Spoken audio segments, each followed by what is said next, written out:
नमस्कार बंधुरा आमार चैनेले तोमादेर अनेक अनेक स्वागत भालोबासा जानिए आमी निये चले एसेछि दुर्दान्त स्वादेर एकटी रेसिपि। आज के तोमादेर बानिये देखाबो एई डाँटार दुर्दान्त स्वादेर रेसिपिटी। एई गरमेर दिने विश्वास करो एई डाँटार रेसिपिटी खेये देखो आर किच्छु लागबे ना।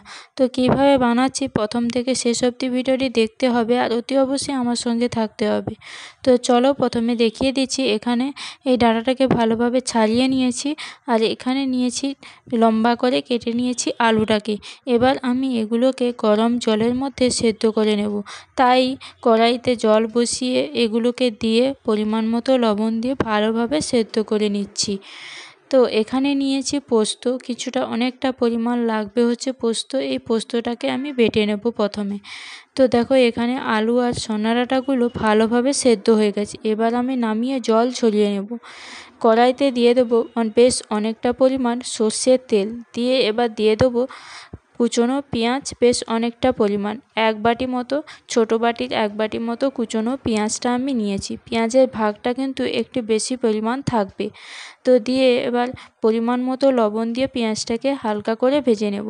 এরপর দিয়ে দেবো 1 চামচ আদার পেস্ট, তারপর দিয়ে দেবো 1 চামচ ধনে গুঁড়ো, জিরে গুঁড়ো, তারপর দিয়ে দেবো হলুদ গুঁড়ো, পরিমাণ মতো লাল লঙ্কার গুঁড়ো দিয়ে ভালোভাবে এটাকে কষিয়ে নিতে হবে যাতে আদার গন্ধটা এখানে না থাকে। তো ভালোভাবে কষানো হয়ে গেলে এবার আমি এখানে দিয়ে দেবো সেদ্ধ করে রাখা ডাঁটা আর আলুটা ভালোভাবে কষিয়ে নিচ্ছি। দিয়ে ভালোভাবে কম আঁচে এটাকে ভালোভাবে তোমাদের মশলার সাথে মিশিয়ে নিতে হবে আর ডাঁটা আর আলুগুলোকে ভালোভাবে মিশিয়ে নিতে হবে মশলার সঙ্গে। তারপর দেখো পোস্ত বাটাটা আমি এর সঙ্গে অ্যাড করে দিলাম। দিয়ে অল্প পরিমাণ পোস্ত বাটার উপরে জলটা দিয়ে দিলে তারপরে দেখবো এটা মিলিয়ে যাবে। মিলিয়ে গেলে এটা কষতে সুবিধা হবে। তার জন্য পোস্ত বাটাটা দিয়ে ভালোভাবে আমি জল দিয়ে এইভাবে সোনা ডাঁটা আর ওই যে আলুগুলো দিয়েছিলাম সেগুলো ভালোভাবে কষিয়ে নিচ্ছি। কম আঁচে এটাকে তোমাকে কষতে হবে। ফুল আঁচে রাখলে কিন্তু এটা পুড়ে যাওয়ার সম্ভাবনা থাকে। তারপর দিয়ে দেবো পরিমাণ মতো চিনি, 1/2 চামচের মতো চিনি দিয়ে দেবো। দিয়ে দেবো পরিমাণ মতো জল। যেহেতু ডাঁটা আর আলুগুলো আমার আগে থেকে সেদ্ধ করেই রাখা আছে তাই অল্প পরিমাণ জল দিয়ে এটাকে ফুটিয়ে নিতে হবে। আগে থেকে কিন্তু তোমাদের সবজিগুলোকে ভালোভাবে সেদ্ধ করে নিতে হবে।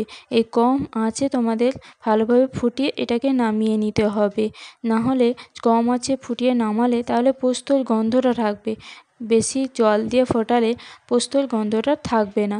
তো চলো এইভাবে ফুটে গেলে আমি এর উপরে মাখো মাখো ভাব এসে গেলে ঘি পরিমাণ দিয়ে আমি এটাকে নামিয়ে নেব। গরম গরম ভাতের সঙ্গে ট্রাই করো, আশা করি তোমাদের প্রত্যেকের খুব ভালো লাগবে। ভালো লাগলে লাইক, কমেন্ট এবং শেয়ার করে দিও। আর নতুন নতুন ভিডিও পেতে চ্যানেলটিকে অতি অবশ্যই সাবস্ক্রাইব করে রেখো। দেখা হচ্ছে পরের ভিডিওতে।